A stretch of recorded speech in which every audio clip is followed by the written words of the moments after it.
I'm Dranlix, often go by Drano. I'm the XO and technical advisor of the unit, basically second in command, and I'm sure most people will at least have heard of me through other unit members. I tend to be, I hope, well known. So today I'm interviewing Chromasthesia, who is one of the top Zeuses, one of the top mission makers of the 55th Delta Squad. Chrome, it's great to have you here today. Hello, I'm Chrome. I am the primary Zeus for the 55th Delta Squad. I Zeus primarily for the 55th Delta Squad as the primary Zeus. Yeah, I Zeus.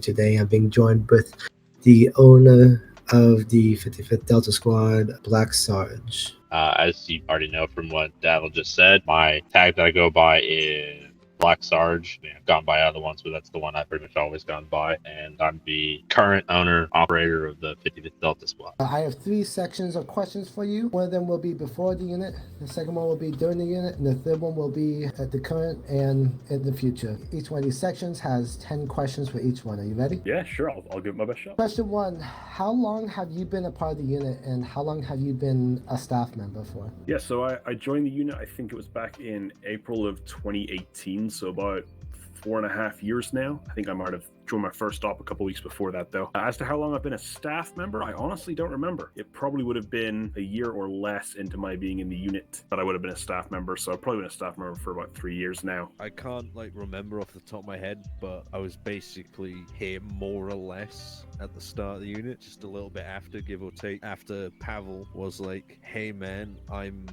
doing Armor 3 Zeus, and you want to join me?" And I was like, "Hell yeah!" That's when I started participating with the unit. I joined the unit before COVID.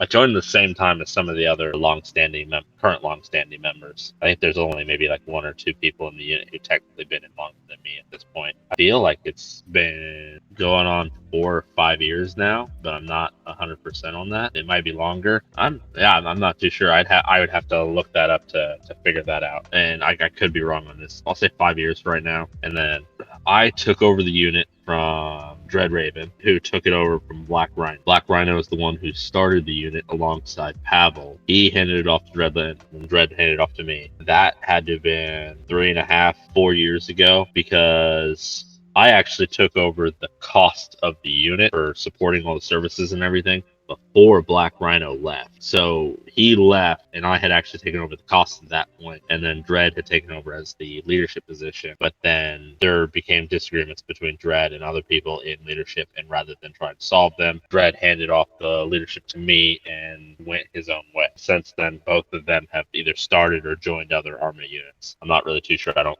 really keep up to date on what a lot of the past members do. So I'm kind of rough on the dates there. I'd have to look through a number of other things, and then I'd actually be able to give you a more concrete answer. How did you first meet each other? Like BS, Rhino, Chrome, Dread Raven? And what was your first interaction? Yeah, so how did I meet people? So actually, I joined the unit through Chrome. I met him on Natural Selection 2, which is a great video game. In a lobby for one of the servers, we ended up just messing around, becoming good friends. I saw him playing Arma 3 one day. I was like, oh, hey, I've always wanted to try Milsim stuff. Do you do that? And he was like, yeah, sure. Come join an operation with this, group of people who play ops together. And so that's how I joined the unit. At the time, it was run by Rhino, who I'm sure a lot of people won't really know because he left pretty early on. And yeah, I met everyone through the unit ops, basically. So Rhino I met more or less at the start with Pavel after I started Zeusing with him. Dread Raven, I think a little while after that. BS, this is gonna sound horrible, but I can't remember. He just kind of appeared one day, and then Rhino gave him the unit at some point. And Drano, I actually brought into the unit. I'd met Drano playing Natural Selection 2 as I was basically walking around as an advertisement for one of the game's DLC, which was a Vietnam style camouflage for the soldiers. So I was basically, I was just going around to random people in Natural Selection and being like, hey, do you want to be from Space Vietnam War 2? They came out of the space trees, man. Drano, unfortunately for him, kind of got the brunt of it, and we got along. And then eventually, can't remember how long until I brought him into it, but I was like, hey man, you want to come play Armor 3? And he did, and now he's a big cheese after I brought him in. So most everyone in the unit I met through the unit itself. The only person who I'm aware of that I actually met in the unit that was not directly through the unit itself is the guy who was briefly part of staff, helped out with training, and then he also helps out with some other things here and there by the name of Mutators. I met him through another game, and that was 7-8 years ago. The game that we met in was World of Tanks. We both just happened to get in the same clan doing competitive play, and since then me and him have just played a bunch of different games together and get along fairly well. What is your interaction or history with Dreadraven? Dreadraven. So yeah, Dreadraven was a member of the unit. He was the guy who took over from Rhino initially. I think I technically might have joined before he did. No, that's not right, because the first op I was in, Dreadraven was the guy who got freaked out by the green van, which has become an infamous part of 55th lore, as it were. So yeah, I definitely joined either a couple weeks after him or around the same time. Yeah, he was a pretty chill guy. I think he ended up leaving just because he didn't want to take control of the unit and run it. I don't think it was his kind of vibe, but he was a nice guy, and yeah. Who came up with the idea of the 55th, and how did it transition into an Arma 3 server, and why? So it was all Black Rhino back in the day. He liked Arma, I guess. I don't really know Black Rhino. I never really spoke to him much. He wasn't around that much, but he was like, hey, I want to make a unit. And I think he was talking to Pavel at the time, and him and Pavel put together the unit, and Black Rhino called it 55th Delta Squad, and that was it. We weren't like, I want to make 55th Delta Squad. Should we make it an Arma, Gary's Mod, Fortnite? There was no real which game. It was just Black Rhino made a unit and went from there. So Black Rhino and Pavel are the two who came up with the concept of the 55th Delta Squad, and I would assume the reason why Arma 3 was chosen is because it was at the time one of the more well-known military simulators. From what I understand, the premise behind the creation of the unit was to do milsim events. Military simulator, basically curated events where we operate as a distinctive unit and do missions, do objectives, do different things. One way of basically doing cooperative play between a bunch of people and getting some social interaction across the game while doing something that we all enjoy. I think that's the reason why the unit was pretty much created, and that's been the main driving force for it since at least I've taken ownership of it. How did the ownership of the unit end up with BS? It was Black Rhino, and then Black Rhino was like, Dreadraven, take the unit instead of giving it to Pavel. And then Dreadraven had it for a little bit until Dreadraven was like, yeah, I'm done, and then gave it to BS. BS has had it since. That's as I remember it. It probably isn't like that. I can't remember the exact deets, but that's more or less it, I think. Why did you accept the ownership of the unit? The short answer is because in any situation I get into, in any system I get into, I gravitate towards trying to be helpful, trying to be a guiding hand, a leading hand. And that's more often than not because there's a lot of times and a lot of things where when I get involved with it, if I see someone doing something wrong, or if I see someone doing something that I think could be done better, I have a tendency to step up and say something or do something or try to basically promote improvement in it. So there's a large portion of that goes into it. It's also, I feel confident in myself that I can make decisions, help direct things, and push things into a positive direction, into a fair place to where we can, be better. And also, I have no issues dealing with, for lack of a better way to put it, the seedier parts that come with being the owner, that come with being the top decision maker, where sometimes things have to be made, have to be said, and I have no issues being the person that says, hey, this is how it's going to be. If you don't like it, well, be mad at me, don't be mad at these other people. The other part, to answer your question, why it was given to me, is mostly because when Black Rhino, the initial founder, owner of the unit, when he started running into time constraint issues issues between business, his family, and the unit, I helped step up and basically offered to take over the costs. I also offered to assist with certain things, help this, help that. I mean, even when Dread took over, then I still continued that of stepping up and being like, hey, I understand that maybe there's some lacks here. Well, I have no problem stepping up and helping in there, stepping up and taking this role, stepping up, taking that. And I think it was just kind of the natural progression of things that led to me that, as well as the fact that I'm also the main financial support for the unit itself. So it's those two things in conjunction is pretty much what led to me being the director of the unit. Were there any setbacks or trouble with the creation of the servers that were used for the unit? I know that we've kind of fluctuated between numbers of servers with the unit, and since I've joined, I think we've gone through a couple. They're always a bit of a pain to set up, especially because, you know, we were pretty late to the game in terms of Arma units,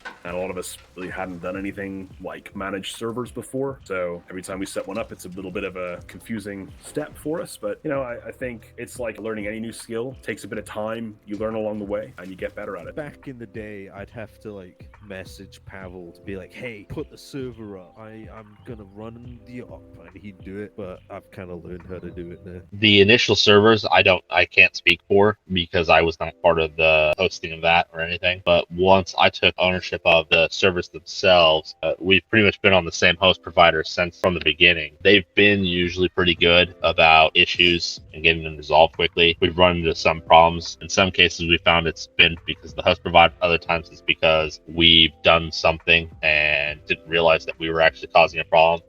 But I mean, for the most part, we've been able to maintain a fairly good control of the servers and the ability to basically keep them running, keep them going. And once we've got them set up, they're fairly easy to maintain. Try to make sure that, you know, everyone has, you know, fun, a good experience, and that we don't run into too many problems that causes situations where people just don't want to play. Were you shocked when Server 1 became as popular as it did, and do you think it contributed to the population of the 55th Delta Squad? If I'm honest, I don't really pay attention to Server 1. I'll jump on it once in a blue moon and shoot people. To be fair, I wasn't too surprised it kind of kicked up, because it was like, you know, it was around COVID and shit, and people just looking for stuff to do, and hey, oh, there's a server with a bunch of slots, and people just joined it, and we've just been hitting numbers since. It just happened. I'm not really too fussed, though. What was the other question? It was... Has it made impact on the population of the 55th? Partially, not as much as we would think, I would say, because some people aren't really just looking for like a more organized style of armor. Some people just want to fire it up, dump some magazines into some enemies, and call it a night. But yeah, some people just,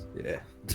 Was there always two servers for the 55th? And how did Server 1 become as popular as it did? I think it used to be just one server. It went up to two shortly after I joined, I think. We had a third server at one point. We didn't use very much, so it got taken away. As for how Server 1 became as popular as it did, I mean, man, the vast majority of staff still ask themselves that question on a regular basis. I think it was just the consistency. We tried to make ourselves as friendly and open as possible to new players, which definitely helps in terms of, you know, when we have free weekends for Arma 3 and stuff. We tried to make it pretty chill. I think a lot of servers are either too chill in the sense of, like, you know, they're Altus Life type deals where it's very casual roleplay and stuff, or they're a bit more hardcore where you're gonna get people shouting at you if you do something, you know, you're not doing something correctly per se. I think we tried to straddle the midline of, hey, you're new to Arma, you're not gonna know everything, just come and have a bit of fun, learn the mechanics, get along with people, and if you're interested in something a bit more serious, you can come to the ops. And I think we've kind of fostered a pretty good community with game servers.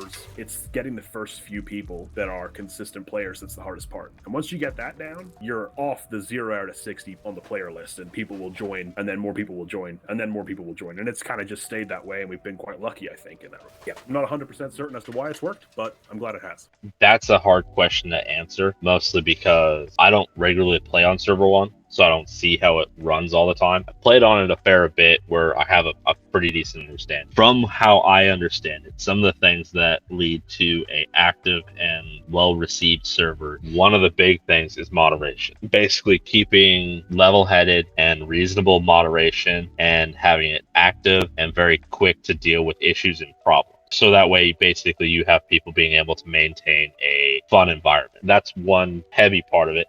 Another one just simply is it just has to be popular in itself. So when I say that, what I mean is if you get a server where there's a bunch of people that go to it, that will attract more people because there's a large number of the player base likes playing on servers where there is a fair number of people. So the higher population count of a server means it's more likely to drive more people to it. Some of the other things I've been told that is beneficial with our server that makes it popular is that in addition to the moderation, we have some of the moderators and some of the staff will go on there and kind of help change things up a little bit from the standard game mode and add some things here and there, player rewards, other player objectives to help keep everyone engaged and keep basically it being more of a fresh situation as opposed to the same thing over and over again. But outside of that, it's hard for me to say what causes a server to necessarily become as popular as it is. We also have a very small amount of downtime, so our server stays up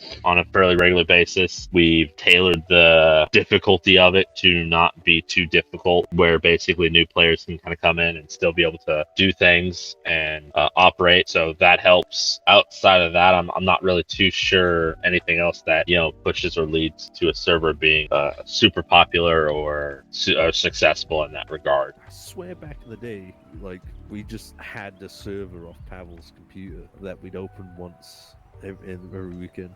And I think that was before BS started being the sugar daddy he is, paying for everything. Thanks, BS. Do you believe that Server 1 has some problems that need to be addressed that is making the current player base annoyed or disliking to continue playing it? There are definitely grievances. Usually it's with how we don't allow mods on the server, for example, in terms of that add gear and things, just because we try in an attempt to keep it as open as possible, try to make it so you can play modless. And I think that's a really important aspect as well. I think that annoys a lot of people.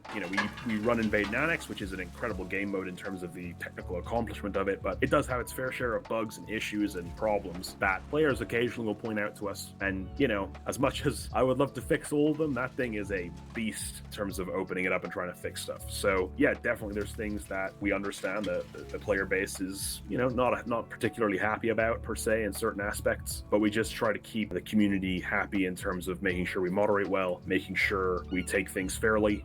Hopefully in the future I'll have a bit more time with me and tech team members and stuff to go through and help improve the game mode for our servers. We've also got more recent updates to the INA game mode that we're testing on server 2 nowadays to see if they're fit for moving on into server 1. So hopefully some of these issues will be addressed by just the updates to the base game mode by the author, and anything else we can try and fix in the future we'll get around to it.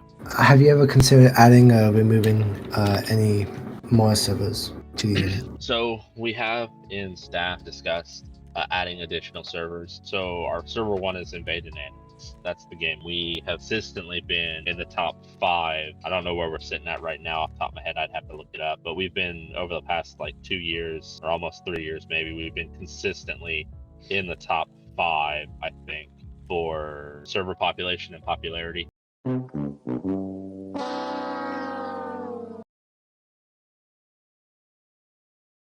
There were some times where we were number 1, where we were number 2, but we've been consistently in the top 5. And we've looked at potentially opening up other servers to try and do it. The main downside of doing, say, another Invade and Annex server comes down to, well, we'd have to increase our moderation team to match, which means we need to find more people that we find trustworthy enough to be able to handle those roles and to be able to operate, which, considering the amount of people we've had cycle through, on one hand would not necessarily be that difficult, but it's also because our server's 24 hours, we try to have 24-hour coverage, which that can be kind of difficult to really get. We've looked at doing other server types, but nothing has ever truly portrayed to us as a good idea, mostly just because we've talked about doing an Altus Life because there for a long while, and I think it still is even now.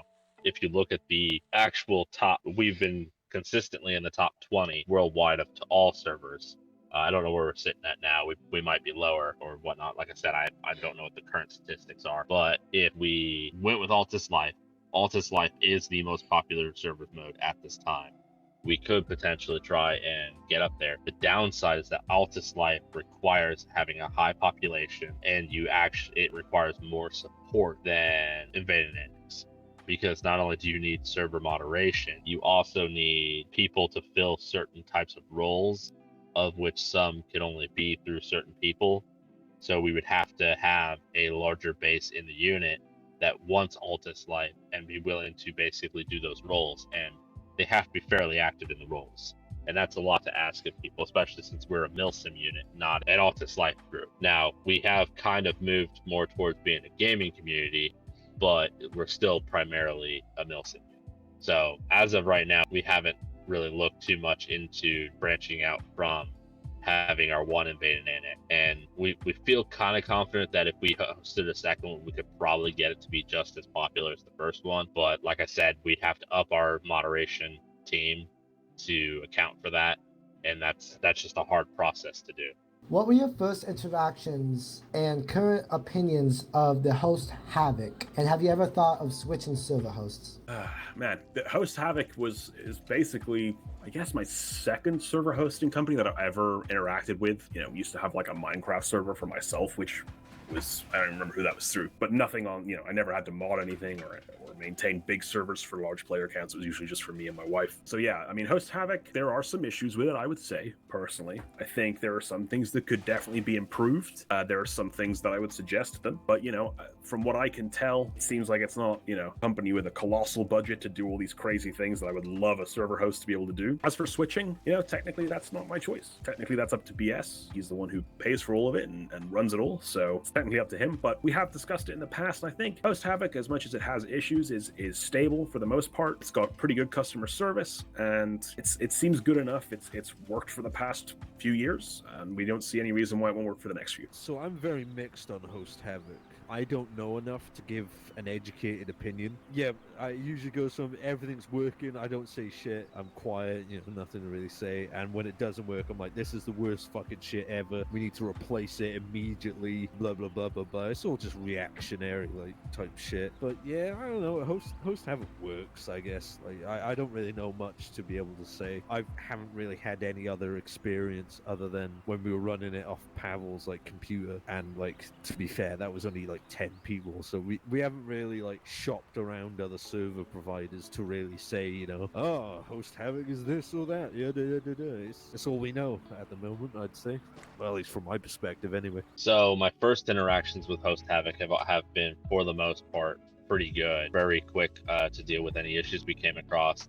They were very quick to respond to and assist with any issues that we may have and try to help. They have continued to be usually pretty good. Every now and then we'll have a situation where something gets either lost in translation, or it's just like they forgot or something happened. And to be honest, I feel like that's something that's going to happen almost anywhere we go for a hosting service. The reason why we've stayed with them is mostly cost effective, where the costs that they charge for hosting are relatively good for the amount of control that we've been able to get and the amount of support we've gotten in comparison to everywhere else. There are other host providers, I believe, that we've come across that are cheaper. There are other host providers that are also more expensive. But as of right now, because we have everything set up the way we do, the way it is, we probably will not change host providers unless we get our own server box to where we have full control over the system, which that has been floated.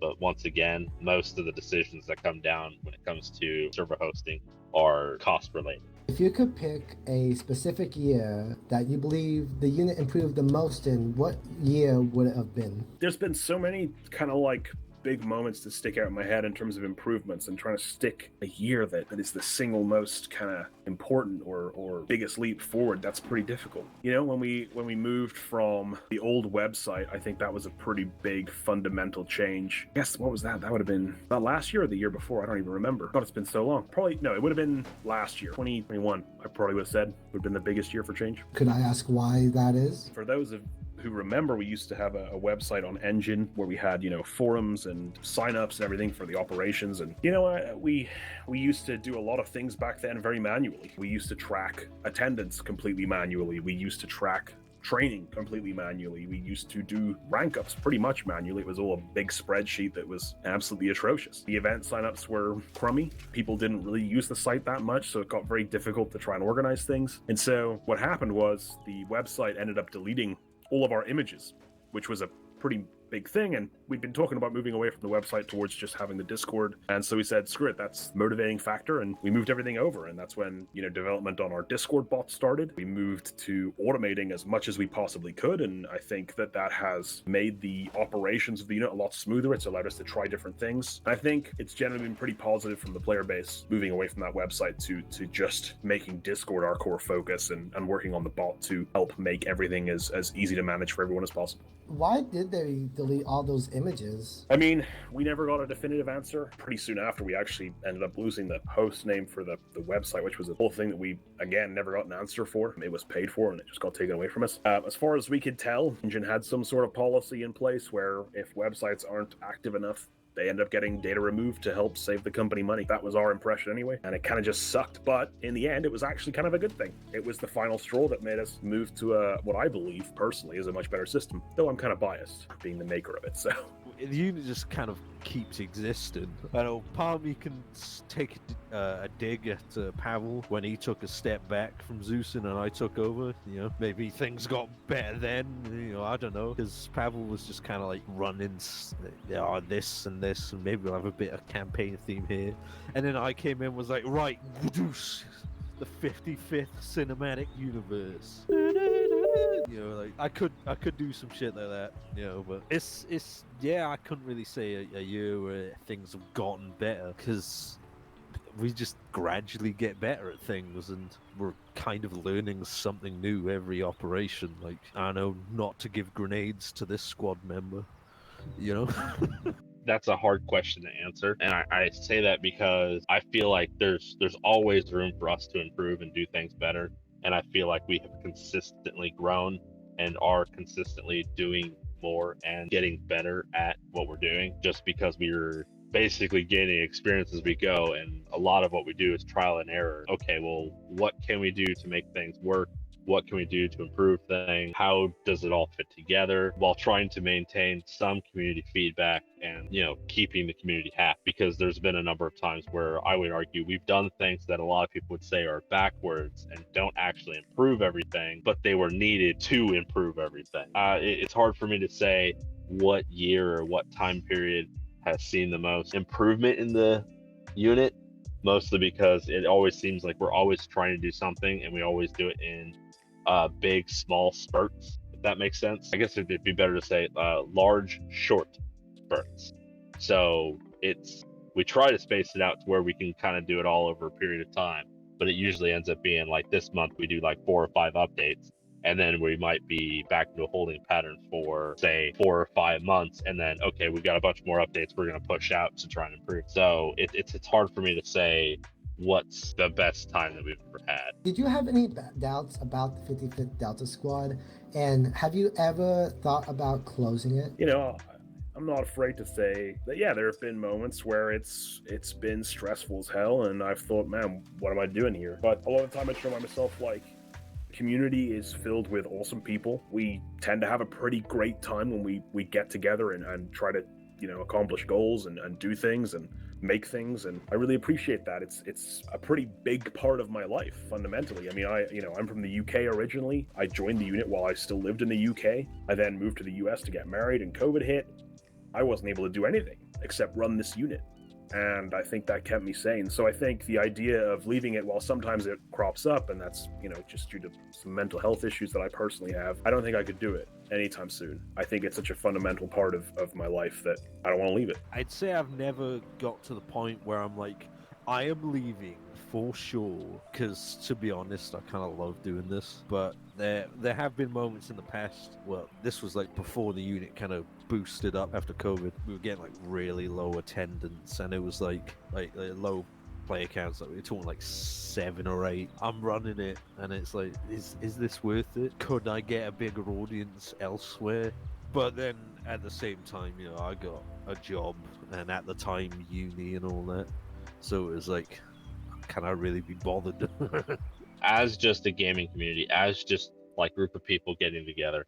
I've never really had any true doubts about it, mostly because I had a fairly good idea of how things would go while going into it. As it expands, as it grows, you're going to have some bad apples, and typically you'll work your way out of it and you'll get past that, and you end up with a good group of core where you can keep things going, kind of moving along. But I mean, there's the fact that we're an open community, it does wear on some people where you're going to have a lot more recurring of that. So I mean, for doubts wise, it's more of just, are we ever truly going to be good enough to meet the demand of what we're trying to do? Are we going to be able to truly provide a fun experience for everyone, a good place where people can come hang out, do what they want? And I feel like we do more of that than we do of anything else, and that's what I look for in the unit. I look for more so just the deal of trying to make sure that everyone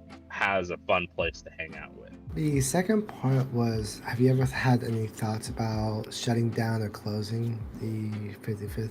The short answer is probably yes, but I can't think of a specific time where I have, mostly because even with some of the issues that I've had with the operations and whatnot, I enjoy them more than I don't. And because I enjoy them, I am more open to helping or basically supporting it financially and keeping it running, because like I said, I feel like we do more good than we do harm, and I think it's heavily outweighed in how much good we do compared to harm. So I feel like if we were to shut it down, we'd just be disappointing so many people that on one hand, I don't even think that's really an option. But I also understand that this is not a for-profit thing. This is not my livelihood. This is no one's livelihood. So people have to be able to take a step back. Did you have any experience with Arma 3 or Arma 2 before joining the unit? I had maybe played 10 to 15 hours of Arma prior to joining the unit, and that's probably an overestimate. My experience was mostly watching other content creators at the time running big operations and things, but other than that, no, I didn't. I'm very lucky that I ran into Chrome. This is the final question for this section, and it's a question specified towards you. When you first joined, did you expect to become a crucial point in the unit's mission-making progress? Absolutely not. When I joined, I knew nothing about Zeus outside of like doing bits and bobs here. I just thought, me and Pavel were going to Zeus forever. Maybe I'd do my own here and then. I didn't think I'd be like the main one. It just kind of happened. Pavel was like, "Hey, I can't Zeus anymore. Here you go." And I was like, "All right, I'm Zeus now." On the flip side of things, has your schedule had any impact on maintaining and leading the unit? I'm sure it has. I mean, for starters, I have out of everyone else who basically is in staff and runs, I have the most time out of anyone. Because my last job that I had when I was actually initially given open ownership of it, I worked anywhere from 40 to 60 hours a week on a fairly regular basis. And that's anywhere from 5 to 6 and sometimes occasionally 7 days a week. And then I had other commitments to other gaming groups. Dranelix, I am now moving on to doing the unit questions. This will be questions about doing the unit, about the operations where the identity of the 55th has been noticed and the life had begun. First question is, how was the old website maintained? Was that something that was transferred with the servers in Discord, or was that something that you guys made? Yeah, so I think that was something set up by Rhino, and that was transferred over to the various people who took over. I think technically it was controlled by Pavel for quite a while, and then that moved on to BS, where it stood until it went away. But yeah, it was just kind of passed from leadership to leadership as it happened. So the old website was an Engine website, and the reason we used Engine was because myself and Pavel had experience with Engine in the past due to nefarious activities on Gary's mod. So we knew the website decently well, and we'd be able to make a working website, really, using Engine's kind of build. It wasn't really connected to the servers in any way, and I think with the creation of, with the popularity of Discord and how better it got, we just kind of moved away from the website. It functioned, it worked, it was a website, but like everything the website done, the Discord was just a lot more easier and accessible to do. What sparked the transformation of the sign-up sheets? Would you say today's version is better or worse than the older versions? God, it's so much better. Yeah.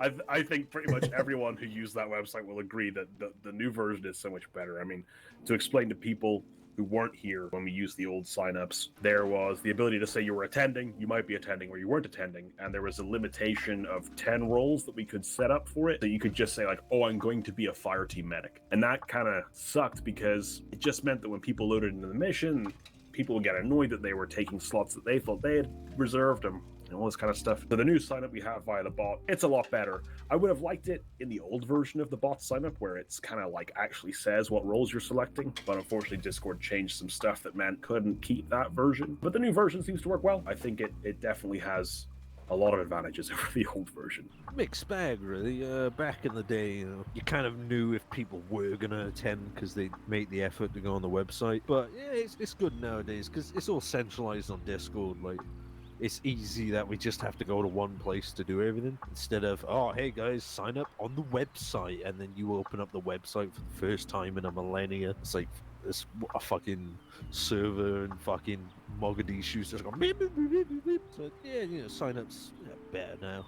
But, back in the day, we just worked with what worked. How did the growth of the unit happen? Was it slow and steady, or was there a huge boom in population? So that's actually a very hard question to answer. And the main reason I say it because we're talking about two different things here. So the unit as a whole has seen steady growth, not large growth, but steady growth over time period. And that can be easily somewhere where we were getting around 40, but we saw it back down to go to like 30 and in some cases 25, and we've seen it ramp back up to 40. A lot of this comes down to there's been a heavy turnover in community members, where we've had people who were previously in it have left because of life, other issues, or because they've had disagreements with people, or for whatever reason they've left. But we've also, usually we gain people at a steady rate in comparison to what we lose them or what they drop out at.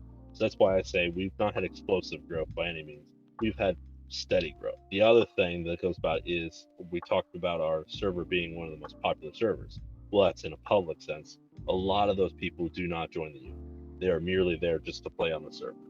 And we've had a large number of people who join the unit, but don't actually do anything. And they join the unit because they're like, oh, hey, they've got this server going. If we join the unit, maybe we can get some special permissions or get some nice benefit out of it. And so they do it because they play on the server and they want the tags, but they don't actually participate in any events or do anything with it. So they're basically a member in face only. So it's kind of hard to say there's been any kind of explosive growth. We've seen a lot more. I think the best way to put it is we've had steady growth, but we've seen a much higher was in the past, and I think that is steadily growing. A lot of that's due, and it's cyclical with like high school, kids being in school, kids being out of school, young, to certain time periods where they've got nothing else to do, and that's why we see a huge shift and change in our popularity, our server numbers. Yeah, so it's been pretty slow and steady for the most part. When I joined originally, it must have been low, maybe high teens number of people at most, probably less than that. Where we weren't even running a squad, we were running 2 fire teams kind of deal. Yeah, it's been pretty slow and organic until COVID hit. When COVID hit and everyone had to stay at home, Arma 3 kind of kicked off in a big way. And the unit kind of did the same thing. We grew pretty rapidly over the course of a few months. It's kind of slowed down again recently, but I mean, it's still been steady. And it's nice to see people still coming in and trying to experience Arma through our crazy kind of thing that we do. So it was, I say immediate, but yeah, that was pretty much what it was, because it was the start of the Von Stock campaign. If I remember correctly, we just finished a campaign on Rugen. This campaign that I had intended for like high attendance, and back in the day, high attendance for us was like 15 people. So I put together this massive campaign where they, come up with like where they're going. Like, here's the map with all of like the what's the word? Not objectives, like here's all the facilities. You take this out, you'll make the enemy pay in this way, yada yada. And after we got low attendance for that, like not the attendance I was expecting, I was like, right, let's do Von Stark. I'm only gonna get like 10 people. I'll make it more like character focused, more, bring people closer to the story. And then on the day of Von Stark, we were on like 40 people signing up, and I was like, right, this is completely unexpected and toppled on its head. There are so many people for a campaign designed for 10 people, and we've got 40. So I tried to do what I could with it, tried to run it. I remember it going a bit Pete Tong, because you just don't expect that immediate amount of people. So it was, I remember it being quite difficult. But hey, we've kind of kept it consistent since. It's working now, I think. How did you guys deal with the change from a small squad with maybe one full fire team to a platoon-sized group? And sometimes do you miss that the unit was small? How did we handle it? Poorly. I think very messily. It's been a messy process trying to juggle things and kind of trying to get the balance right. We didn't have it down correctly until we started restricting arsenals, as much as some people really hated when we started doing that. I think overall it led to a much more cohesive tactical unit and let people balance things out properly. So I think that was a pretty big point in making sure the platoon structure ran correctly. Do I miss the smaller size? Part of me kind of does. Maybe it's just because I have fond memories of the early days of my playing Arma 3, of all these new experiences and that kind of stuff. And it was my first major online community that I'd ever joined. So yeah, maybe it's just kind of like looking back at it through a golden lens. The smaller sizes, I think, personally, were a bit more interesting in terms of every task thrown at us was a bit more challenging, but I think the bigger size has its advantages. We can do some crazy stuff nowadays. I mean, our recent ops have been big, major kind of events that have been large firefights or these big ideas that Chrome has set up. So I think there's advantages to both. I mean, I miss it, but at the same time, I kind of like playing the way we play now. If I'm honest, kind of. When it was a smaller group, I felt like the pressure wasn't so high, and you could have more downtime because there's a smaller group, so you can have a bit of a laugh, and you just have a conversation and kind of understand you're waiting around because someone set something up or whatever. When it comes to having comedy moments with the Zeus, when it's a smaller group, everyone could get involved. Nowadays, it's a lot harder to do. You gotta decide who's getting the interaction this time, and who gets to stand around and watch, or stand around and shoot enemies that are there just to pass the time, so you can do this fucking talky bit that establishes a plot or whatever, or some silly cringe shit like that, Was there any trouble during the unit's lifespan, and can you think of any systems that failed or worked, or interpersonal issues that you're willing to share? Every group that gets to the size we're at has issues, makes decisions that are unpopular, makes mistakes. For example, there's a couple. So I mentioned the restricting of arsenals. I know that caused a bit of a backlash at the time, especially with the older player base who've been there for quite a while.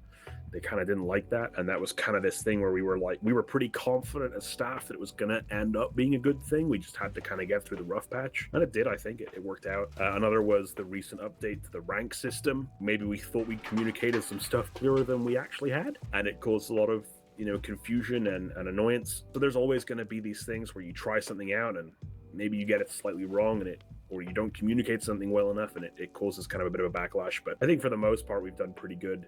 That's one of them. Every now and then, server issues, but that's a really interesting topic, is it? Obviously, we've had issues with members in the past. I'm alright talking about this bit, but other bits, that's up to them specifically. But in the past, we had a gentleman by the name of Mr. Smiles, and I remember Zeusing with him one day. There were some people who'd not left the base yet because they were handling technical issues, and Mr. Smiles, in his infinite wisdom, was like, I'm going to send a squad of enemies right at, and I disagreed with that because they had technical issues and they were trying to fix it. So I deleted the AI, and he got confrontation. He was like, why'd you delete that? And I was like, they're trying to fix their game. And he's like, I'm trying to keep them on their toes. And I'm like, they are trying to fix their game. Yeah, and I never really Zeused with him after that. I was like, I'm not Zeusing with this motherfucker ever again.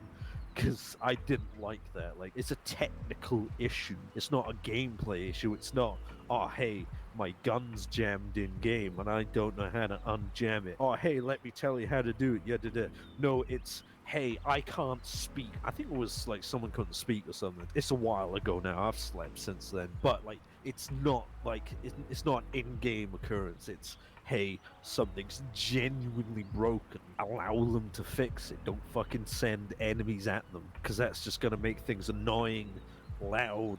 They're trying to fix something. But yeah, aside from that, that's the only one I can really think I can bring up confidently without getting a slap in the knee. So From my point of view, there has been, and I can't speak for everyone, mostly because I know that some people have had issues with other people. Anyone who tells you otherwise doesn't pay attention. That being said, there hasn't been anyone in the unit that I'm aware of that I have directly had issue with, or that I have had to distance or watch myself with, basically, or like temper myself. For the most part, I get along with most people pretty well, pretty easily. I'm not gonna say I'm a simple person, but I'm a very easygoing person. I mean, I've got things that'll piss me off. I got things that'll set me off, that make me upset or whatever.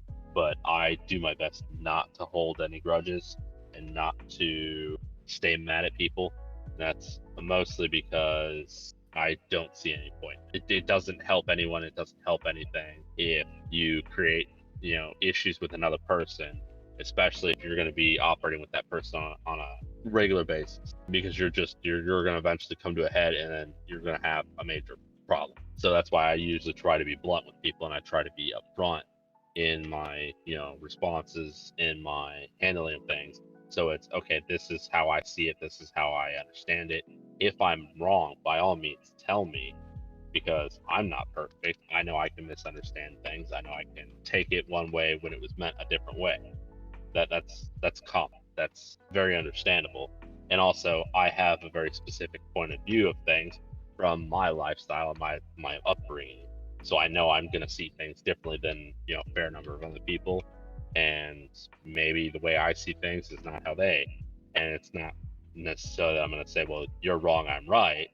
But it's, okay, well, you have this direction and this thing that you see. So let's talk about it. Let's come to either a common understanding, or maybe we just get in a situation where we agree to disagree and we just leave it at that. And we, don't deal with it anymore unless it's, going to be a major issue. I mean, I have, friends, all walks of life. I have, family members who very wildly differently in ideology.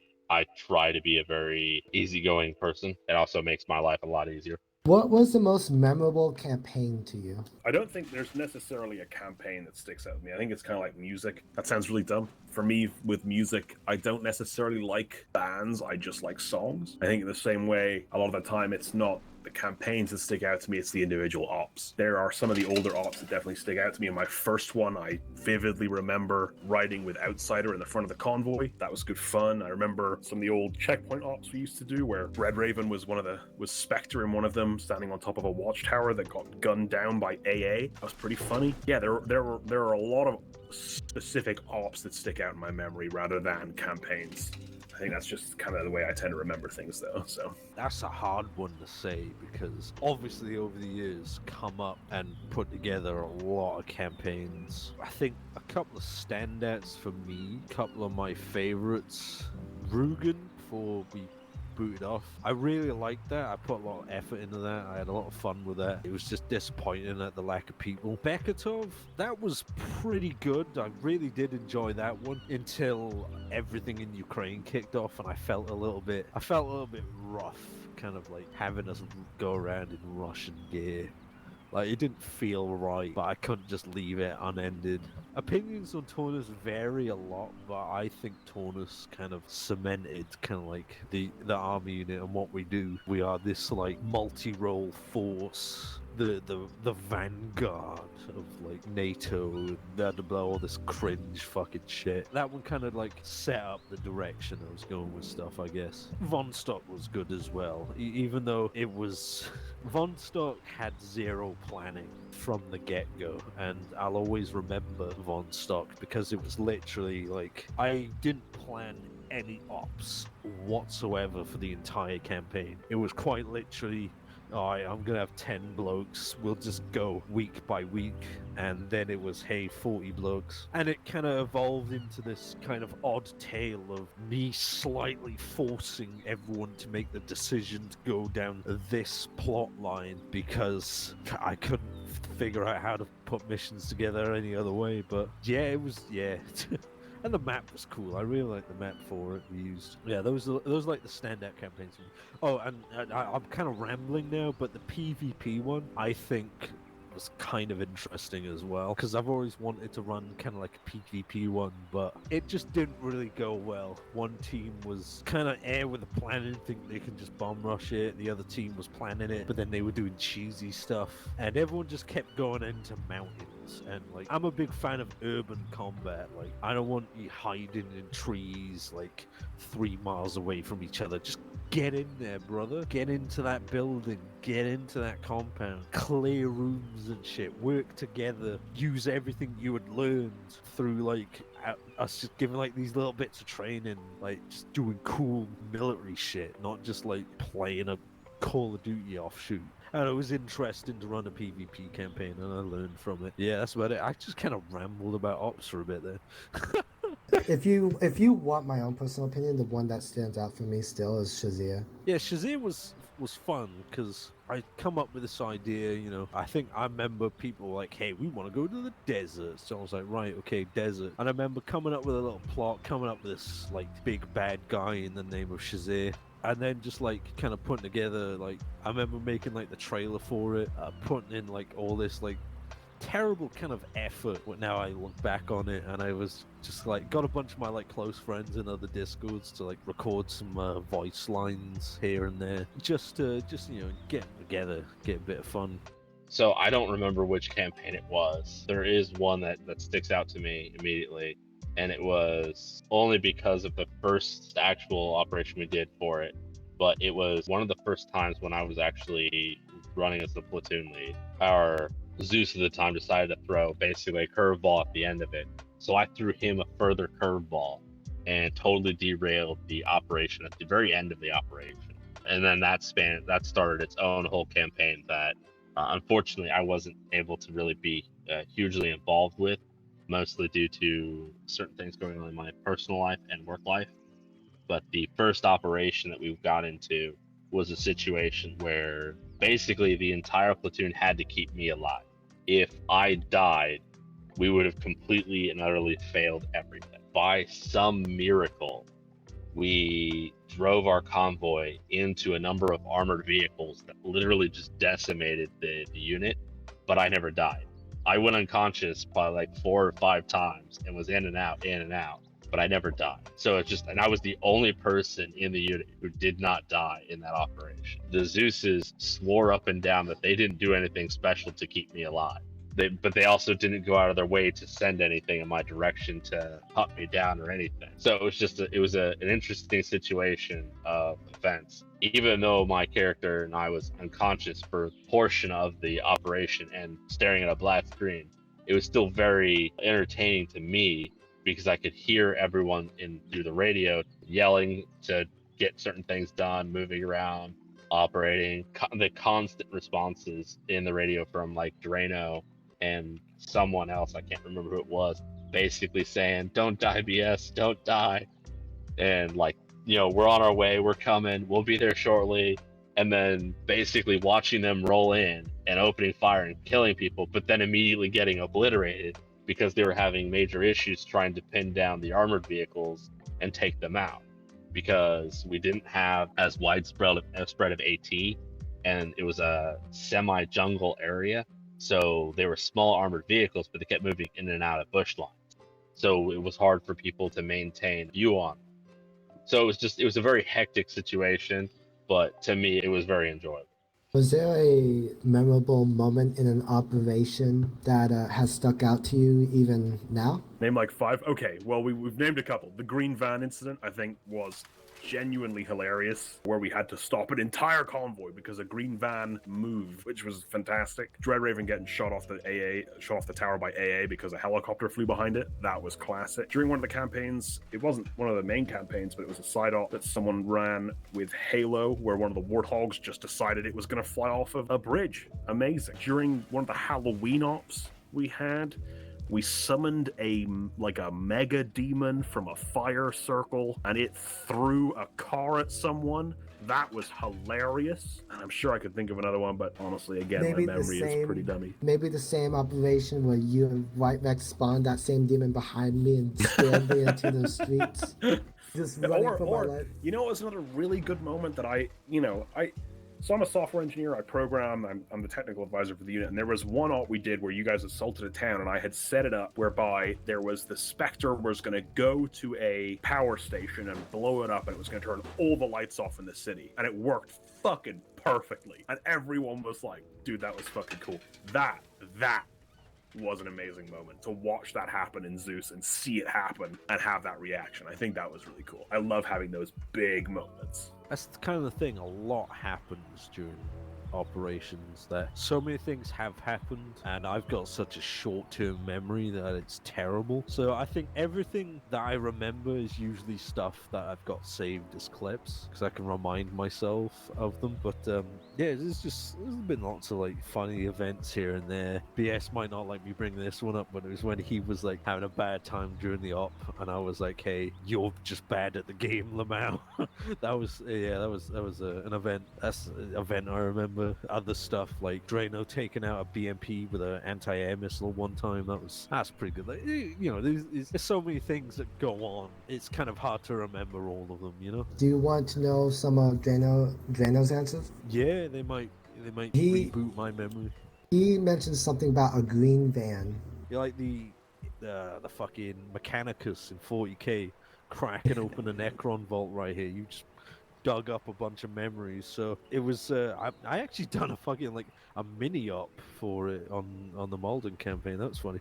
So we had a situation, so the green van thing, so that was Dreadraven was leading a team, and I had put a green van down in this town just because Pavel was doing the ops at the time. He had set up the op and was getting things more or less ready, and I was like, right, I'm gonna decorate the route there just so it's a little bit more interesting.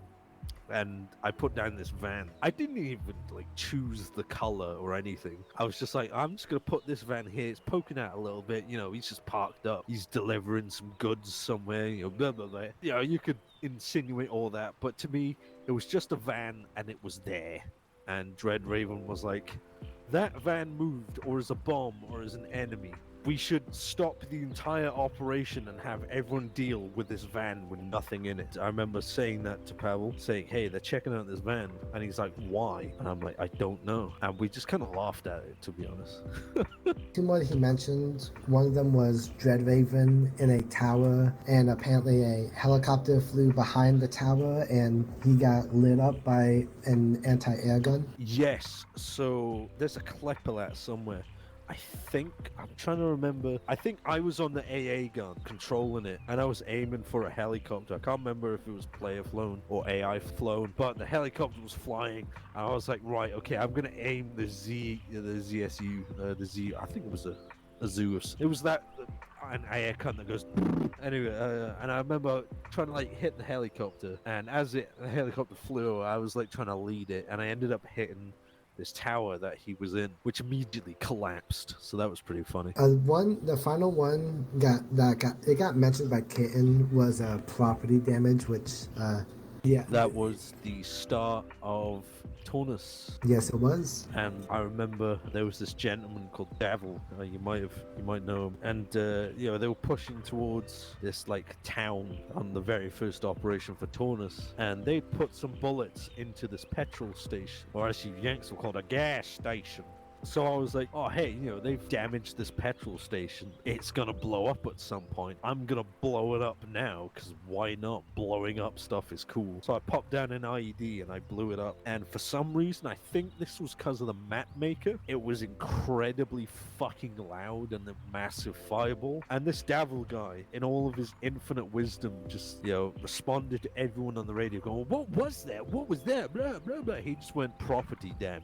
Yeah, that was a fun line. That was quick. That was funny. That was good. So props to that Davil guy. Well, the one I talked about just a minute ago is probably the main one that sticks out to me. Outside of that, there's very few that truly stick out to me, like where I could actually totally give you the whole thing. There was one time that I was acting as a radio operator with Drano, and I was witnessing something happen, and I was relaying it to Drano, and I felt like I was doing a fairly good job of relaying it to Drano. And after the fact, we looked at it, and I think other people agree with me, but I'm not 100% certain on that. But he just couldn't understand what I was telling. Like, it took me, I think I had to repeat myself like 3 or 4 times to get him to understand what I was telling. So that was kind of funny and entertaining. Outside of that, there's been a couple of interactions for, I should say, like story events where I've done things to derail stuff, and it's been in good light, where it wasn't like malicious intent or whatever. It fit what was going on, and it was kind of left field for the people I was interacting with. It's hard to place some of them. Oh, and then also the fact that apparently I coined the phrase and the idea of Code Black.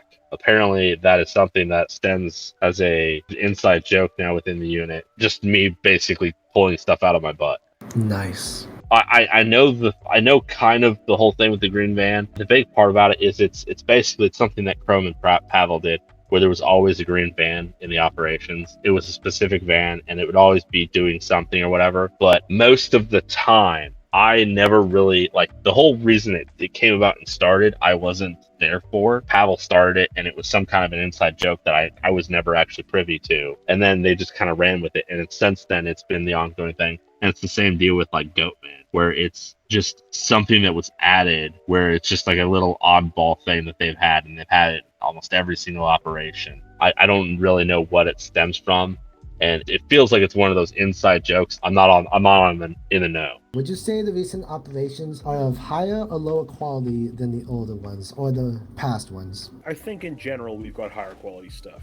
I think Chrome has definitely learned a lot from his several years of Zeusing. I think there was some charm in the old ones because it was such a small community, and 3-4 years ago, where there was kind of those interpersonal jokes that were a lot easier to have in that small of a group that kind of stick out as special to me. But I guess that isn't necessarily the polish of the op itself. So I would say that they're definitely improving every week. They seem to get better and better and better in some new way. And I think Chrome has definitely grown a lot in the last few years as a Zeus. Oh, higher quality, definitely. There is no question they're higher quality now, because I learned that I'm slightly an idiot. Spawning everything on the days was impractical, and it was probably the main reason why performance has sucked for so goddamn long. So now I pre-spawn AI and set up the op usually a week before. Things are a whole lot smoother. They're definitely better now, because I'm not an idiot anymore. Well, I still am, but I'm not as much as one.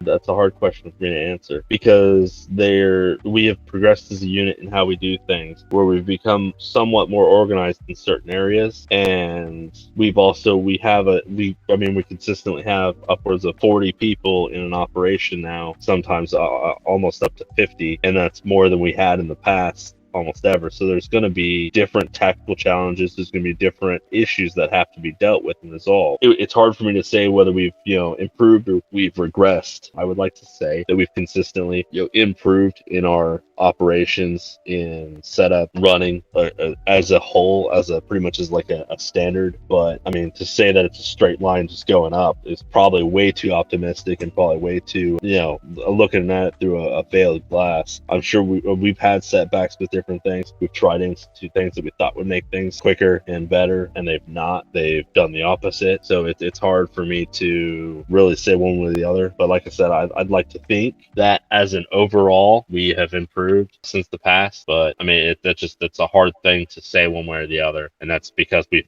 for one we have significantly larger operations than what we've typically had in the past. Are there any noticeable factors that have changed the quality of the operations? For example, is the higher attendance better or worse for operation quality, in your opinion? So I think in the short term, it's worse. I'll be brutally honest. I think that when we reach some new major milestone of, oh, well, when we had to add, for example, Banshee 3 to some ops, I think there's those kind of transitional pains that happen where, the transition takes a little bit of time to get used to, and then it kind of sorts itself out and people get back into the flow of things. So I think there are kind of, as you hit milestones of player counts, there's that transitional period of it's kind of jittery. But I think larger player counts for the most part have been pretty good, other than the performance issues we've kind of had to try and figure out through that. But I think ops are getting better the more people join, and I think part of that is because more people are joining as well. Like I said, the thing with pre-spawning AI, higher numbers. I mean, I think it creates for it's quite a hard one to answer that one, because it's like it's great to have more people because it feels like a bigger battle, which is always good. But when you've got a small group, you can make it more focused and still have it be really good quality. So it's kind of a mixed bag, that one. It's kind of a difficult question you are asking me as my voice gets more gravelly. I'm not wearing hockey pads. There has been times where larger groups has been detrimental, and there's been other times where it's been good. A portion of this comes down to also the leadership in the operations themselves, because the way we run it, we basically let the players dictate their own plan. Well, sometimes they'll make a plan that is good for X amount of people, and then you have an extra like 15 people, or okay, this plan would be great, but you don't actually have enough people to operate it. So we've run into situations like that before, and unfortunately, this is one of the places where I think we've been trying to improve, is when we have a lot more people for an operation than the plan kind of calls for, we end up with a situation where you might have a number of people that are sitting around doing nothing, which is unfortunate. It sucks. One of the things that we've been trying to push is we're trying to grow our Zeus team, so we have more regular people doing Zeuses, and that allows us to be able to handle larger numbers of players because we can keep more interaction going on. We can have attention being focused on multiple things at once, and it's not relying on one person literally micromanaging everything and having to be, okay, got that, going back and forth, and not forgetting anything. You can delegate a lot of that responsibility to where you can have more interactions going on. So that helps with the larger pop servers, which, like I said, we're growing our Zeus team, so that's definitely helping. We've had some drawbacks in the past where we've grown it and then lost people, but I mean that's how everything's always going to be. We're always going to find people, and they're either going to decide to do other things, or they're going to go their own way, or they're going to decide I don't really want to do this action. With the waves of people consistently coming in and out, is it ever hard to connect with people in the unit? And do you feel it's easier or harder to make friends with unit members as a member of staff? Definitely, the larger the unit gets, the more people come in. It gets harder to make friends. I would say that's true of any group that grows. I mean, it gets to a point where, especially if you joined early, you kind of grew connections to the people who were already there. And, there's that whole sociology thing. If you can only have so many friendships at a time, and to have a big group of people, it's kind of hard to personally connect with each one and find the time to do so. I try my best to be out there for people to come to and to meet and to become friendly with. But, from a personal perspective, there's a lot of stuff with me that makes it hard for me to kind of keep up with that many people. Like I said, I suffer with depression and stuff, and so a lot of that kind of makes it difficult for me to reach out to new people. So I think it's difficult for me to make friends that I haven't already made friends with, if that makes sense. As for being a staff member, I think there's that kind of imbalance in that social interaction, and I think some people are put off by that in terms of trying to approach it in just a casual way. When you get people who come in and say, oh yeah, Mr. Drano, and it's like, what are you, dude, I'm just a guy who runs an army unit. But I kind of understand it. It's a big unit, and people tend to be formal towards, people who run those kinds of things, and it can make it a bit more difficult to make friends. But I hope people listening to this understand that I'm just a dude, and if you want to be my friend, let's just hang out in one of the voice chats and we'll play some games. Did you have any experience with Arma scripting language before you started coding things for the unit? And how difficult was it coding the Discord bot? How long did it take? Yeah, so Arma scripting language I had never touched. I don't even think I downloaded a mod before for a video game before I played Arma. That is how new to that kind of stuff I was. I mean, Arma was the first game I ever downloaded mods for, and it's the first game I've ever modded. This whole thing has been completely new to me, but it's been a really fun journey. I always love learning stuff. That's a big thing of mine. It's a passion of mine to kind of keep learning, so it's always been fun. As for the bot, I started my job in the US about a year ago, maybe a little bit longer than that now, and as part of that, I learned some of these technologies that I'm now using to host the bot. Yeah, it's been pretty difficult to get it up and running to the point it's at, but now it seems to be pretty stable for the most part. I'm actually really proud of it. Yeah, it costs a bit of time and money to keep running as it does, but it's been fun, so I don't really care. How has your attendance affected your interaction with new members and the veteran players of this unit?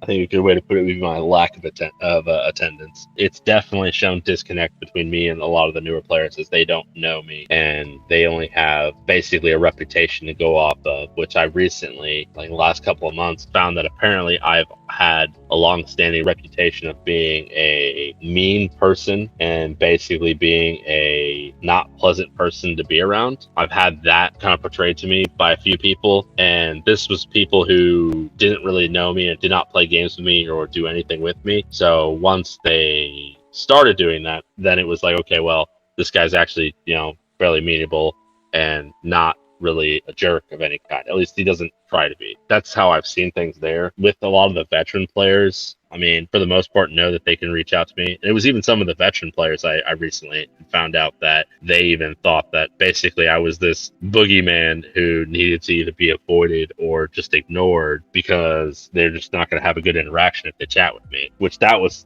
surprising that was even what some of the more veteran players and the older members, their opinions and their thoughts were, because it's like I feel like in any social interaction that I get with people, whether it's new players, old players, especially when it's not in the server itself, I feel like I usually come across pretty even-tempered, and I try to come across very level-headed, easy to talk to, easy to discuss with and get along with. But I guess some people, their only interactions they ever really saw me were in the operations where I was leadership. And I'll be honest, bit of a hard way when it comes to dealing with some people when I'm in a leadership role or in a support role. But one of the reasons why I'm that way is because I know that when I do that, more often than not, people respond well to the criticism, because I know, like, there's one guy who was running as the platoon lead and I think I was a squad lead, and halfway through the op I ripped into him because he kept doing things that were not very smart for a platoon lead, and he wasn't really handling himself very well. After the operation, I intentionally had another conversation with him to kind of go over what I had talked about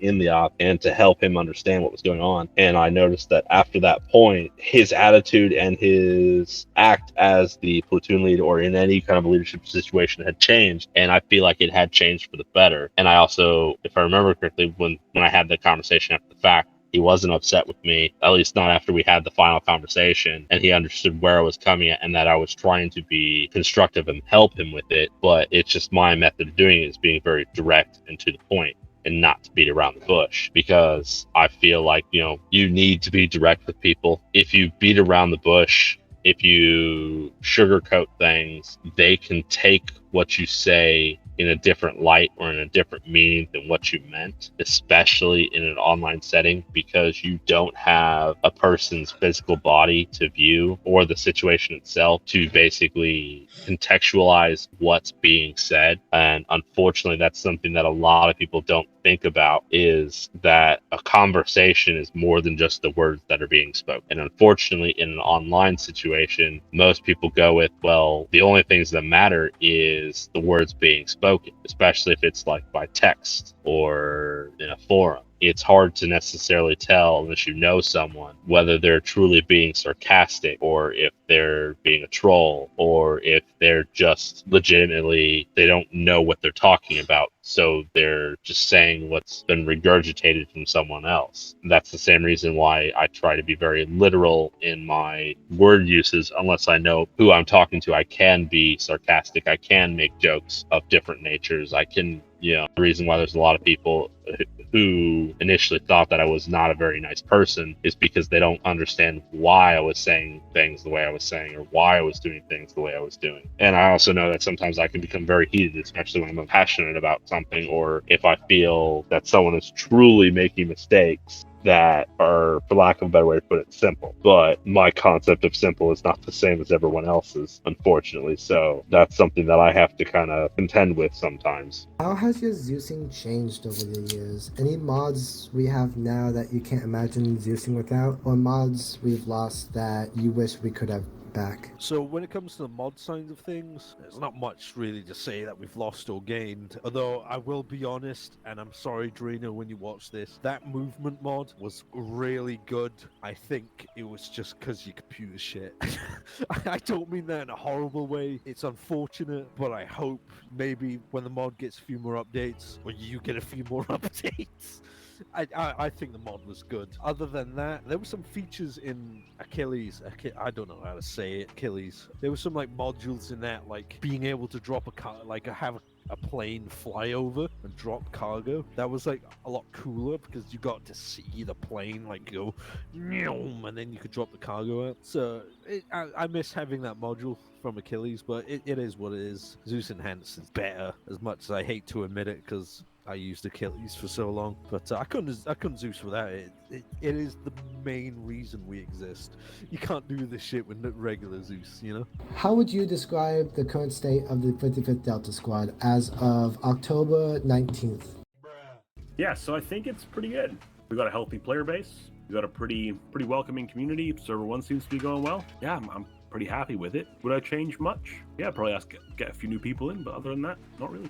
As a whole and as a group, we'll get along better, and we'll be able to get more going on, and we'll be able to grow the community as a whole better if we integrate other games into it outside of Arma 3. Because I like playing Arma 3, but I like playing Arma 3 in the operations, and that's really about it. Public play I don't care too much for. I like doing some of the small scale stuff where it's like some of the mod missions or the actual campaign missions in the game itself. So it's one of those things where I like doing that. So that's what I prefer with Arma 3. But at the same time, I also like, there's a bunch of other games I like to play. I don't want to just be in a situation where it's like, okay, well, I'm here to play the operation on Saturday and that's it. That's really the only interaction I'm going to have with the vast majority of the population. Same thing why our Discord is so varied and has all the different things, has all the different talking points and everything, is to try and help people get more interaction with each other. And it helps build friendship, helps build bonds, helps kind of intermesh people, get you a better understanding of others. State of affairs, I would say I feel like we're improving, getting better, and I think that's a consistent direction that we have been heading. Are there any big plans that we can expect moving forward? And what changes can we expect coming in the next year? What else on top of that should we be excited for as members of the 55th? I think we're going to see some new improvements to the bot, which will hopefully add some fun stuff for people. Outside of that, I mean, I don't really know. It depends what you guys bring up in town halls. Hint, hint. It depends on the rest of the staff kind of want to do with their respective departments. So yeah, a year's a long time. A lot can change in a year. A lot can happen. There's probably a lot to look forward to, but we don't know what it is yet. Well, Devil, I have, if you just give me a moment to alt-tab here, 1, 2, 3, 4, 5 work in progress ideas for campaign in my little area in the Discord. And I also have plans for more campaigns that involve the addition of mods. But I really kind of don't want to add more mods, but I kind of do. So I'm gonna like add a mod and then use that mod for a really long time with another mod, so everyone isn't immediately surprised by the increase in file size. Just happens and everyone forgets, and then I can do more. I'm gonna do an Altus campaign at some point. There's your big reveal, Devil. Put that in your thumbnail and smoke it. Altus is They're good. gonna become Yeah. astonished. There's always stuff in the works. Some of it I can talk about, some of it I can't, just because we're trying to not throw so much at people all at once. We want to try and keep things, a step at a time, instead of here's a football field worth of stuff to sift through. have fun. We do have some things that are kind of in the works that will be kind of cool for people. For some people, I think they'll enjoy it, but I mean, I don't know how well it'll be received. Hopefully it'll be received well. We'll have to see when it comes about. One of the big things that I can talk about, I believe, is we're trying to push forth a YouTube channel for the unit as a means for people to kind of get together, promote some videos, create some cool content for people, help promote the unit, potentially bring in more members, maybe get some larger operations, or just to have more people in the community to interact with, play video games with, because you never know who you'll meet or who you'll find. Because I would say right now I currently have 2 best friends. One is from high school. The other one is a guy that I literally met playing video games, and I have actually physically met him twice in the 7-8 years I've known him. You never know who you'll meet through gaming, through this stuff, whether it be you decide to go to conventions with them, whether you fly out to meet them. Because I mean, from the unit itself, I have physically met 5 members, 5 separate people in the unit I have actually physically met, where I've been, shake hands, hug, whatever, and been able to do some stuff with. So that's pretty cool. And I mean, we're a worldwide community. We have, just in staff alone, we have South America, North America, Europe. At one point in time, we had South Pacific, I believe. We might even at this point where I think we even had someone from Asia at one point. And I know we have actual community members from basically every continent outside of Antarctica, but I mean, that has its own reason. So you never know who you'll meet or who you'll get to interact with. So that's a pretty cool thing to help promote. Because I mean, I know personally also a couple of people who they've met their significant other from playing video games. I mean, you never know who you'll meet. So that's pretty cool. And that's why we want to keep growing the community and keep pushing it. And I think the media team with YouTube, Twitter, and all that stuff will help promote and help push. Have you ever gotten exhausted from being in a unit for multiple years, and has anything become bland or boring after long? Do the operations still feel new and exciting to you? Yeah, sometimes I get exhausted. Running any large community can be a bit tiring sometimes. There's definitely been moments where it's been pretty stressful. As for things getting boring and stuff, I mean, yeah, sure. I've played well over 100 operations at this point that we've tracked in the last couple of years alone, let alone the years before that. Of course, I'm gonna experience pretty samey scenarios. Does that mean that it's boring? No, because I'm doing it with new people. There's new kind of micro intricacies that make things still a little bit interesting, and occasionally you'll play an op and something crazy will happen, and it's this whole new experience, and it elevates that op into something new and exciting. And so it's still worthwhile to go to ops that I can go to, because you might get one of those moments that just kind of really lifts your mood and gives you that experience of proper teamwork, working together and getting stuff done in like really interesting and fun ways. So yeah, okay, I would admit that, yeah, quite a lot of it has gotten a little boring, but there's still those moments, man, that are so worth it.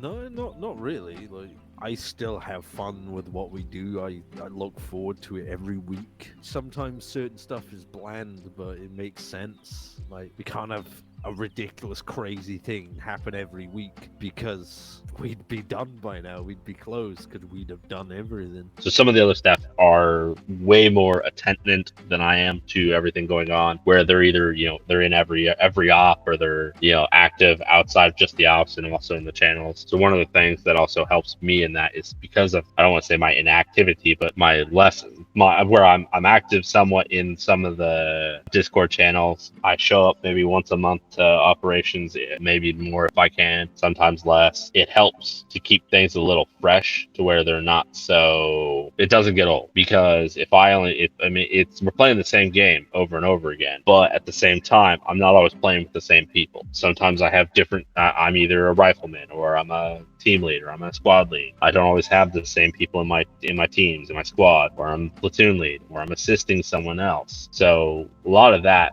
the bouncing around between different positions, because I don't sit in one position over every single time, that helps kind of keep it fresh and keep it active to where it doesn't get old. And then same thing as it being a large community with a lot of turnover in people that we interact with is I very rarely have the same interaction twice with people. Same thing with like being able to watch people talk about food, talk about guns, talk about certain things, current events, talk about Arma, talk about other games, playing other games, doing a lot of this stuff. It helps keep it to where you're not doing the same thing over and over again. So that's one thing that I don't care too much for. It makes the days go by quick, but it also makes you feel like you haven't achieved anything or you haven't done anything.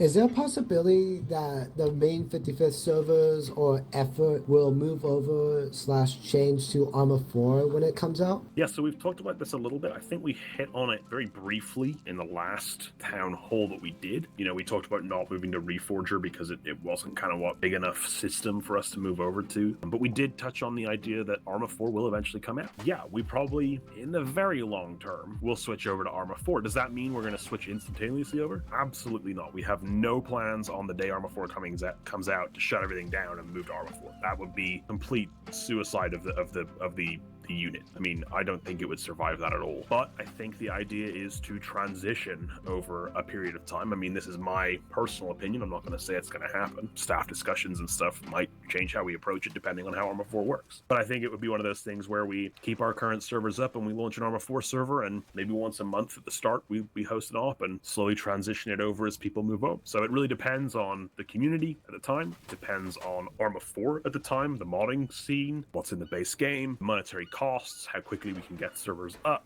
It depends on a lot of factors, but there is definitely the intention when it does come out to move in that direction, but not with any form of sudden speed. It'll be a slow, gradual, methodical transition. Probably. It's one of them. Like, we don't know when Arma 4 is. I haven't looked at Reforger because I refuse to pay for a demo. But hey, Reforger, you know, it's a thing, and we're gonna get Arma 4 eventually. So yeah, it'll probably happen. The obvious answer is yes, but to make it simple, or not make it simple, but to actually explain, there is no current plan to switch over from Arma 3 to Arma 4. We try to stay up to date, we try to stay current, but if we were to switch everything over to Arma 4, we're forcing everyone in the unit to have to buy a game. We don't really want to force people to have to spend money to be active or to play. Odds are what will happen is we'll probably actually keep the Arma 3 servers and we'll just add an Arma 4 server. That's the direction that I'm currently leaning, but no decisions have been made. We've had some small conversations about it, but the other thing is that right now Arma 4 is still just a thing in the window. It's not out yet. We've had, you know, some talk about it on the internet, but it's not out yet. We don't know what it's going to look like. We don't know how easy it is going to be to create curated events. We don't know what the mod situation is going to look like. There's a lot of unknowns to say a definitive Arma 4 comes out, we're switching to becoming an Arma 4 unit. Odds are what it'll be Arma 4 will come out, we'll probably get a server for it, see what we can do, test the waters, maybe do some side ops, do some oddball stuff, and after a significant period of time has passed where we know bugs have been addressed, bugs have been fixed, we know we can get full functionality out of it, and the vast majority of the members have switched over or have also gotten Arma 4, then we'll look at going full-time to being an Arma 4 unit as opposed to an Arma 3 unit. But as of right now, there is no current plans to switch off of Arma 3. It's the same thing that got asked when Arma Reforger came out, was are we going to switch over and go to that? We have no plans at this time to do Arma Reforger. We've talked about it very briefly, but it's the same thing where not enough people have it and that there's too many issues with it to warrant trying to swap over. So odds are we probably won't mess with Arma Reforger at all, and we'll reassess things once Arma 4 actually comes out. Do you think it's possible the unit may switch to non-Arma related games entirely in the future? I don't see the unit having another game as its main game, personally. We have people who play other games together. We have Escape from Tarkov, Ready or Not, Deep Rock Galactic, Warframe, that kind of stuff that people do occasionally play together. We have our other servers. At the moment, it's Codename Exiles and DayZ. That'll probably change over time, but I don't think we'll transition away from the Arma franchise as our main game series. Do you know what? I have zero clue. I can't think of a game that has this kind of level of stuff. Like, I can't think of any other game that does what this game does, unless I know they released like a Zeus element for like Squad or something. I don't ever see us moving away from Arma. No, that's my initial response to that, and that's because I don't think there's another game out there that allows you as much functionality or as much customization in what you do to be able to do what we do in Arma 3. At least I'm not aware of another game that can let you do what we do in Arma 3. To me, there'd be no point in switching to another game, because you could talk, okay, well, we could switch to like Squad, or we could switch to something else, but those are almost entirely a PvP, and I'm not aware of there being any PvE elements to those games at all. That's not really what we're going for. We don't really want to do a PvP as a mainstay. We want to do a PvE. Like Squad's not really even an option. There's a couple other military simulator games out there that I can think of. I can't think of their names off the top of my head, but they're all the same way, where they're almost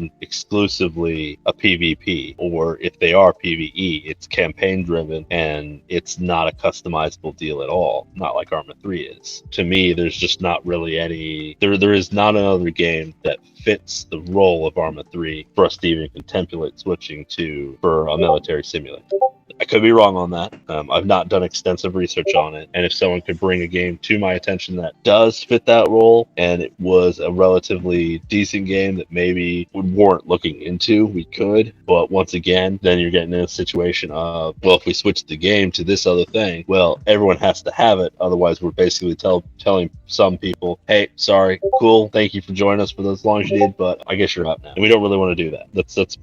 That's kind of goes against the whole point of being the community. As opposed to saying like just other games, I don't see that happening anytime soon, taking the role of the Saturday deal. But I mean, we have other games that people will host every now and then for events, stuff like that. We have a lot of pickup games and other games where people get together and play. I know Ready or Not is currently pretty popular. Total War is another one. I think there's a hefty group of 50 people who play maybe it's Planet something. I can't think of the game off the top of my head. I'd have to look on our Discord. I mean, there's 5 different that for starters. There's always gonna be other games that kind of get played, that get dealt with, that get operated on. But I don't see anything taking the role of Arma 3 anytime soon. Do you ever see yourself leaving the unit while it is still active? Life happens to people, Personally, at this point in time, I don't see any reason I would leave outright, but I couldn't give a definitive answer to that. I mean,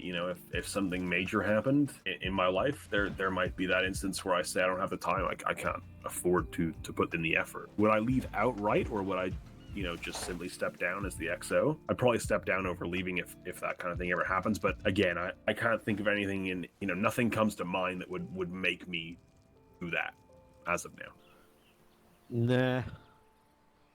The short answer is no. The main reason for that is, like I said in the past, I enjoy the operations that I am a part of. I enjoy a lot of the camaraderie. There's a large number of people in the group that I do enjoy playing games with and pick up stuff and whatnot. And as it stands right now, if I left the unit would lose its main financial back. And on one hand, I don't want to do that to anyone. I don't want to shaft anyone, basically be like, hey, I know you guys really like this community. I know you guys really enjoy playing here, but I'm out, so bye. And the community will just die. I'm sure there are people in the community who would be more than willing to step up and help pay. I've had a fair number of people offer in the past to assist with paying by donations or other things. It's totally possible that the unit wouldn't lose financial backing at that point, but I don't see any point in worrying about it, for one, because it's also, I am secure enough in my finances and in my life right now that I can afford to do it, while basically considering it as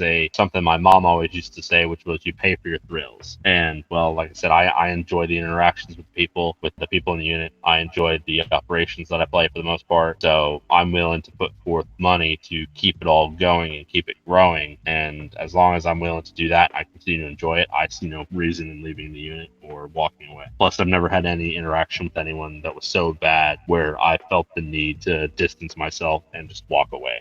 How long do you believe the unit will stay active for? That's a really tough question. Again, it's kind of the first major community that I've run or helped run, so I don't know how these things kind of go normally. I think there's definitely been moments in the past where I've thought, this could probably be the downturn side of things, and it never really has been. It's been pretty slow and steady for the most part. So it's been running fine for 4 years. I don't see any reason why it couldn't run for at least another 4 and beyond. It really depends on, I think, Arma 4 a little bit in terms of how we handle that transition. That's going to be pretty delicate. And I think also just on kind of the community's willingness to stick together. As long as there are people active. So I know that sounds like a bit of a cop-out, but that's the reality of the situation. That's the reality of almost any gaming community or any group of people. Is as long as people stay active and continue playing and continue doing things, the community itself will not go away. It won't just suddenly die one day because everyone would have to basically like, I'm done, I'm leaving, bye, deuces. That's the only way that like the unit itself will die. Otherwise, it will basically never actually die. It goes back to the same thing of we've had people leave the unit. We've had people basically say, for one reason or another, that they don't want to be here or that they need to go do something else. We've had people do that. We've had probably, I can think of like 5 names off the top of my head, but I know that there's a lot more than that, of people who have become inactive and might show up every once in a while, or they're no longer part of the unit because of one reason or another. And yet, even with that amount of people, like I know we have removed and culled inactives and anything of people who have actually played, probably somewhere in the ballpark of 30 to 60 people. And that's people who have played in more than one operation, but over time basically either said that they want to go do something else or they just stopped coming. So it's, when you think about it, it's like that's a fair number of people considering we average operations, in the 30s to 40s now. Well, at the same time, our operations have continued to grow in size, even as we've culled or removed people for inactivity, or they've just decided to leave and, said their goodbyes and they've never come back. So it's one of those things where you look at that, that's why it's said is we've shown a steady growth in the unit. So as long as, especially with the site leadership, with the leadership, as long as we stay active and we continue to try and move in a beneficial direction, the unit's never going to go away. Because the other part that goes with it is we're not a company that has a product we're trying to push where it has a shelf life, or we have we're trying to be like a game company where we create a game. Well, the game's only going to be out as long as it's out until the new version comes along. We're not that. We're a community. We're a group of people trying to create something fun, but we're trying to create something fun and enjoyable with what's at hand. And what's at hand changes. Yeah, I don't see the unit as long as basically people are active, especially this goes all the way from the bottom, the brand new people, to the leadership. As long as people are active and trying to move forward in a positive direction, the unit will never die. Do you fear that your personal life will intervene sooner or later with your participation in the unit? For example, wishing to extend your family. Yeah, I mean, obviously, that kind of thing would impact my ability to kind of, interact with the unit. I don't think I would let it stop it. I would like to still have, the unit is basically my hobby at this point, my main hobby. And so I'd like to keep that pretty consistently. So I don't see it happening where I drop I drop the entire unit. But I don't know. It might happen. If we do end up extending our family, it's one of those things where it's never happened before, and I don't know exactly how it would impact my life, so I can't say for certain. But I would like to stay a member, a part of the unit, a big part of the unit. I probably just have to take a little bit of a step back in terms of my direct involvement today. Do you see any potential issues financially regarding maintaining the unit as a community continues to grow, and with it the upkeep costs? Will we be seeing any way for the community to assist with those costs through donations or maybe even merchandise in the future? That's also not an easy question to answer. One thing that goes down as, time has gone and gone and gone. I've steadily been making more and more and more money as everything goes on. There's that. Because it's like, since I graduated college and I've gone into the workforce, I have every single year made more money, more money, more money, more money, more money. And I've changed jobs and even that, more money.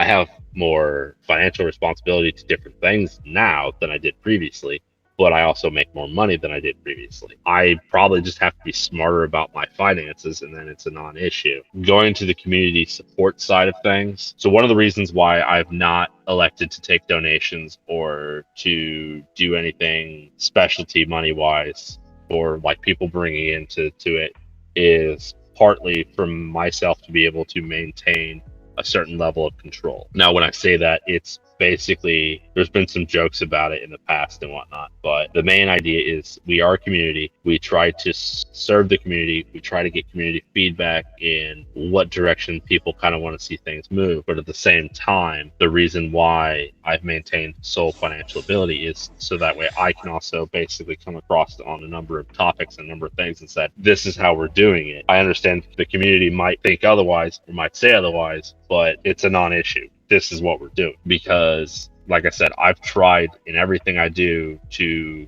keep the unit moving forward. There's been some times where I've seen community has kind of wanted to do things or wanted to swap to whatever, where it would have caused way more headache than it was worth, or where it could potentially cause issues in other places. It's also so that way I have been a major hand in dictating like the community rules. It's also partially so I can be basically, well, I'm the boss. I say what I say goes. So there is no, appellate process. If we were fully community run, there'd have to be an appellate process. There'd have to be some of these other things. Now this goes back to I'm not infallible and I'm always open to discussion. So if I make a decision and people think the decision is wrong, they can always contact me, reach out to me and be like, hey, we don't think this is a smart way to do it, or we think this is a better way to do it. It's like, okay, well, let's sit down. Let's have a discussion. Tell me why you think this. Tell me why you feel this way. We can go, okay, do we need to adjust our things? Because, maybe I was wrong. Maybe I was right. Maybe they just didn't take everything into account. That goes into part of why we haven't been doing any donations or anything like that. And then to go to the second portion of that question, when we're talking about like merchandising, stuff like that, a lot of the stuff that goes on in the unit is people donating their time with no expectation of reimbursement because Drano does a lot coding wise and, assisting with some of that and assisting with also helping to run the staff as my XO, as well as the tech advisor. He does a lot of that. And there's a lot of time that he puts into it that he doesn't get reimbursed for, that he doesn't get any financial backing for. Kitten does some things, and all the staff members pretty much, they do put forth a fair amount of time that they don't actually get any reimbursement for. They're volunteering their time to make this community enjoyable to everyone. Well, if we start doing merchandising, will we have money coming into it? And depending on how that's set up and who's backing it, well, you could get in a situation, we could very easily get in a situation where the unit has money coming in that could financially support the monetary costs of everything. But what do you do with the excess? How do you handle the excess past that financial obligation? It's pretty much a non-issue as long as the merchandising and everything does not cover the full costs and the expenses of the unit. As long as it doesn't it doesn't cover that, you have no surplus. You have no profit. The moment you start getting profit, well, then it's like, okay, well, the unit can now start to maybe give some financial reimbursement to people or do some of that. And it's how do you go about doing that when you have a dozen people all donating time to assist with different things? It can cause some weird dynamics by going into doing that. And that's something that has to be very carefully approached if we were to do that. Do you think you'll be able to continue providing the 55th with missions as long as the unit stays active for? Yeah, probably. I haven't run out of ideas yet. That was the end of the interview. But I have one final joke question for you. Out of you, Chrome, and BS, who do you think would lead the unit first? Ooh, that is a good question. I genuinely do not know. Yeah, I have no idea. Absolutely no idea. It would depend on a million things.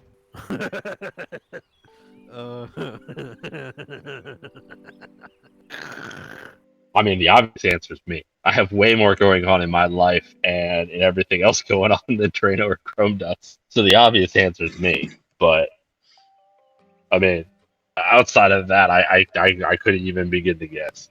Do you have any further remarks?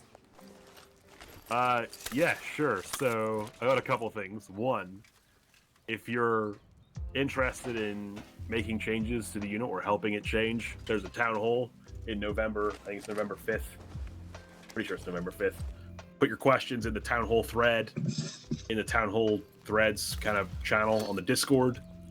And yeah, if you want to talk to me, you can talk to me on the Discord, or you can chat to me. I stream on Twitch.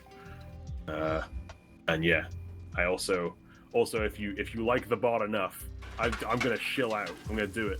If you like the bot enough and you want to support it running, I have a Patreon for it as well. So Where can you find this Patreon page, sir? you can click on the bot itself. It's in the description of the bot. You can click on my description on Discord. It's there as well. And also, I believe if you click the name of the bot on the event signups, it takes you there as well. These crunching crisps are expired. To the people. A The state only of thing I can think of address. is, I hope that the vast majority of people have enjoyed the 55th as much as I have. I hope they continue to enjoy the 55th, and I hope that it stays a positive place where a lot of people find friends and just enjoy themselves. Alright. Alright, Onyx, you can cut the recording. You can find me at www.boardgamecommand.twitch.tv.com. Well, that was the questions. Thank you so much for kind of. Yeah, I win.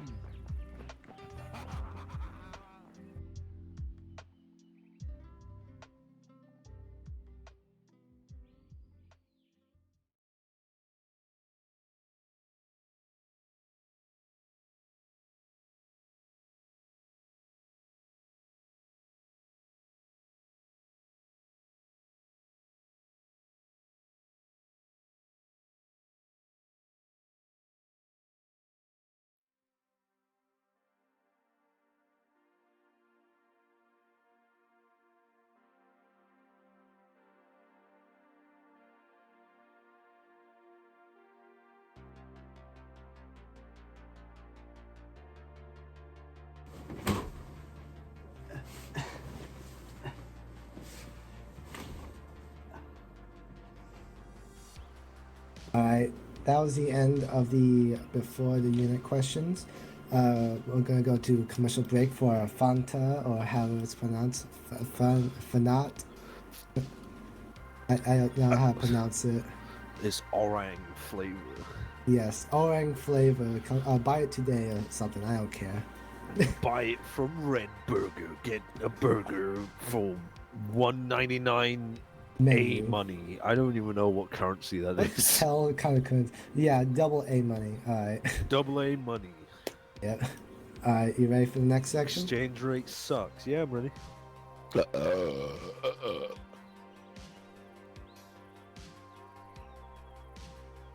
Is that your response? Cheers, brother. These crunching crisps, they're expired. So I'm just cracking open a can of delicious Fanta. You should zoom in on the Fanta can when I say that. I'll do that. I'll do that in the interview. So It looks cool. Man. Ocean man, take me to the land that I understand. Is this 'cause going I in the don't out? understand. Like the This is going in the outro. outtakes? The outtakes. Ocean man, take me on the hand into the sand and understand where I land. I have an RPG. I should probably go put this down. What? Your dog would like you. I don't want the dog in here because he makes a lot of noise. Okay. And there's nowhere for him to go. You're a soft boy. Hey, take the big boy too. Parker, Parker. go. Love you. Love you too.